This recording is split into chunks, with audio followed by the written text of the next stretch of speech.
भावशेखरच्या या भागामध्ये आपल्या सगळ्यांचं मनापासून स्वागत.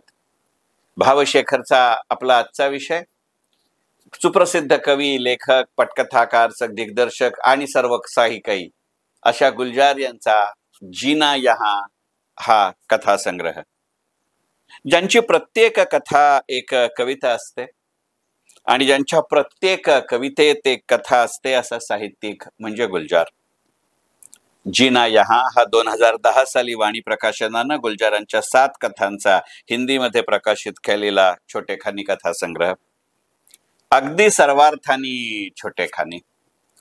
आपल्या हाताचा तळवा आकाराने मोठा ठरेल इतपतच लांबी रुंदी असलेलं हे पुस्तक मुखपृष्ठ आणि मलपृष्ठ धरून सुद्धा मोजून 71 पानांचा ऐवज त्यातही 17 पानं कोरी.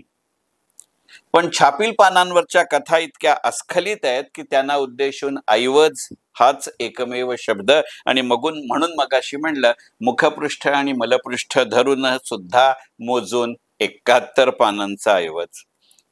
त्यातल्या बहुतेक सर्वच कथांचा मराठी अनुवाद रावीपार आणि देवडी मध्ये समावेश आहे. मराठी अनुवाद कसा उतरला या शब्दाला मराठीत जितके अर्थ अभिप्राय आहेत तितके सारे अर्थ मला इथे अभिप्रायत आहेत. नाव मोठं लक्षण खोटं असे ते अनुवाद आहेत असं मी म्हणायचं धाडस करत नाही, परंतु भावना फारशी काही वेगळी नाही. मराठी अनुवाद कसा आणि किती उतरला हे समजण्यासाठी तरी हे मूळ हिंदी रूप प्रत्येक गुलजार प्रेमीनं वाचलंच पाहिजे. असं केलं की आपोआपच गुलजार किती प्रवाही, किती आशय घन आणि तरीही किती सोप्या भाषेत लिहितात हे सारखं जाणवू लागतं आणि त्यानंतर हे पुस्तक कायमचं आपल्या मनाचा भाग होऊन जातं. गुलजार जावेद अख्तर नाही. गुलजार जावेद अख्तर नाही, अगदी कोणत्याही अर्थाने आधीचाही आणि आत्ताचाही. हे पानोपानी आपल्या मनावर ठसवतं असं पुस्तक म्हणजे हे 71 पानांचा कथासंग्रह जीना यहाँ. या कथासंग्रहातील 7 कथांपैकी 4 कथा मृत्यू होऊन संपतात. जीना यहाँ, सांझ, जिंदगी आणि जामुन का पेड़ या त्या 4 कथा ज्या मृत्यूनं संपतात. या भूतलावर सजीव प्राणी म्हणून जन्माला आलं की मरण हे अटळच आहे असं तर त्यातून गुलजारनं सुचवायचं नाही ना, असा विचार अशा वेळी मनात आल्या वाचून राहत नाही. पण हेच गुलजार त्यांच्या एका कवितेत लिहितात, मृत्यू बरा असतो कारण तो एकदाच मारतो, आयुष्य मात्र अनेक वेळा मारत राहतं आणि म्हणून 7 पैकी 4 कथा मृत्यूच्या आहेत का की तो एकदाच मारतो. पण तरीही जगण्याविषयीची आसक्ती सुटत नाही आणि मग राज कपूरच्या मेरा नाम जोकर सिनेमातलं जीना यहाँ मरना यहाँ हे गाणं आठवायला लागतं. जीना यहाँ या संग्रहातली पहिलीच कथा जमत्याम 5 छापील पानांची. या पुस्तकाचा आकार लक्षात घेता हा प्रकारही मोठा वाटावा इतकी ही लहान कथा. एका जमीनदाराच्या मुलावर एका पाठोपाठ एक ओढवलेल्या शारीरिक आपत्तींची सततच्या त्याच्या अडचणीमुळे आई निधन पावते. प्रत्येक वेळी मुलांपेक्षा आई वडिलांची लोकांना जास्त फिकीर आहे हे त्या मुलाला जाणवत राहतं आणि तशातच त्या मुलाच्या ठरवलेल्या लग्नातून लग्नाच्या संध्याकाळी तो मुलगा आत्महत्या करतो. त्याआधी त्यानं त्याच्या डायरीत नोंद केलेली असते, लोग मुझ पर रोते ही रहते तो अच्छा था. का त्याच्या लहानपणापासूनच्या आयुष्यामुळे हा मुलगा म्हणजे आई वडिलांवरती बोझ आहे असं सांगत राहतात. लोग मुझ पर रोते ही रहते तो अच्छा था, उनके तरस खाने से मेरी खुदी जी उठती थी, लेकिन अब क्या करूं, लोग मुझ पर हंसने लगे हैं. निधनाच्या अजून 3 तऱ्हा दाखवणाऱ्या कथा या पुस्तकात वाचत असताना गुलजारचीच पाली ही कविता आठवत राहते.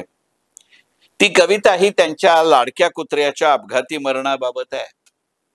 त्या कवितेतल्या काही ओळी आहेत, किसी तारीख कोने में छुपी थी, किसी तारीख कोने में छुपी थी, ताक में बैठी हुई थी, ये सब खाती है, कोई जात है इस मौत की, न धर्म है कोई. दारूबंदीच्या काळात उच्चभ्रू मंडळी कायद्यास कशी कलटी मारतात याचं तुफान चित्रण म्हणजे मेचके ऊपर मेचके नीचे ही कथा. या कथेतलं एक वाक्य पक्क डोक्यात बसतं, घोडे पर पूरा भरोसा है मगर जॉकियों का कोई ईमान नहीं. वाक्य पुन्हा म्हणतो, घोड़ों पर पूरा भरोसा है मगर जॉकियों का कोई ईमान नहीं. नुकत्याच लोकसभेच्या निवडणुका होऊन गेल्यावर वेगळाच अर्थ लावू नका. लावलात तरी तो चपखल बसतो ही गोष्ट वेगळी. मग लक्षात येतं की गुलजारनी आंधी का लिहिला असेल, गुलजारनी माचीस का लिहिला असेल, कुठवेरी ताणायचं आणि कुठं सोडायचं हे बरोबर कळतं की नाही गुलजारला. पहा, माचीस हा तसा काश्मीरी दहशतवादावरचा सिनेमा. संपूर्ण सिनेमामध्ये जरा सुद्धा काश्मीर हा उल्लेख येत नाही. उल्लेख येतो तो पंजाब, हरियाणा, हिमाचल प्रदेश. पण जे सुचवायचं ते सुचवतो, ते काही अनवधनानं झालेलं नसतं. चप्पा चप्पा चरखा चले आणि दुसऱ्या गाण्यामध्ये मागे वाहणारी नदी काश्मीर मधली आहे हे वेगळं सांगावं नाही लागत. तसंच हे वाक्य आहे का, घोडे पर पूरा भरोसा है, जॉकीओ का कोई ईमान नहीं. या विधानाचा अर्थ क्षेत्र निरपेक्ष, स्थान निरपेक्ष आहे हे वेगळं का सांगायला हवं. मग असं जर म्हणायचं झालं तर या अर्थाने तो त्या व्यवस्थेचा मृत्यू आहे असं म्हणता येईल का. या संग्रहातल्या 7 पैकी 4 कथा मृत्यूशी संबंधित. म्हणून या कथा संग्रहात मध्यमवयीन मध्यमवर्गीय माणसाला सर्वात जास्त आवडेल अशी कथा म्हणजे सांज. अगदी मुळात वाचावी अशी. उतार वयातही पती पत्नी आपलं प्रेम अबोलपणाने कसं व्यक्त करतात याचं छान वर्णन म्हणजे ही कथा. पतीला न विचारता पत्नी केस कापते म्हणून आधी बोलणं आणि नंतर घर सोडणाऱ्या पतीचं निधन झाल्यावर त्याच्या कानात केशवपन करण्याची परवानगी मागणारी पत्नी. या कथेचा सर्वोच्च बिंदू म्हणजे लालाजी, ज्यांचं निधन झाल्यानंतर ही परवानगी मागितली जाते. ते लालाजी आणि त्यांचा मुलगा यांचा संवाद. कारण लालाजींना केस कापलेले कळले नाहीत असं नाही किंवा आवडलं नाही असं नाही. त्याच्या संबंधामध्ये तो मुलगा त्यांनी घर सोडायच्या आधी आपल्या वडिलांशी बोलायला जातो आणि ते लालाजी आपल्या मुलाला सांगतात, बातें बड़ी मामूली है, वो न होने से कोई दुनिया इधर की उधर नहीं हो जाती, लेकिन जिंदा रहने का रस बना रहता है. बस हम बूढ़े हो गए हैं, एक दूसरे से बेगाने तो नहीं हो गए. हम बूढ़े हो गए हैं, एक दूसरे से बेगाने तो नहीं हो गए. हे खरं जगण्याचं सूत्र. आणि म्हणून या पुस्तकाचं नाव जिना. या कथेमध्ये तो आईला विचारतो की तुला कळलं कसं की वडिलांच्या मनामध्ये ही आडी आहे किंवा याचा त्यांना वाईट वाटलंय.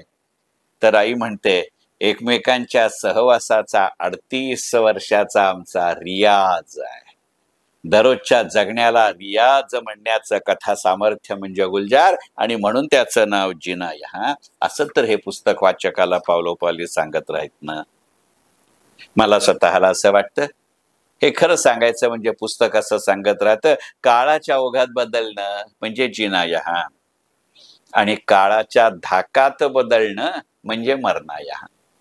पुन्हा म्हणतो, काळाच्या ओघात बदलणं म्हणजे जिना आणि काळाच्या धाकात बदलणं म्हणजे मरणा. आणि असं वाटायला लागलं ना की या पुस्तकातली ती 17 कोरी पानं कोऱ्या कपाळासारखी वाटायला लागतात. आणि तिन्ही सांजेला जुन्या मराठीत कोरी करकरीत असं विशेषण लावलं जायचं ते आठवायला लागतं. खरं म्हणजे साहित्यिकांनी मृत्यूचं उदात्तीकरण केलं, पण जगण्याचं उदात्तीकरण अगदी आसक्ती म्हणूनही आपण करत असतो.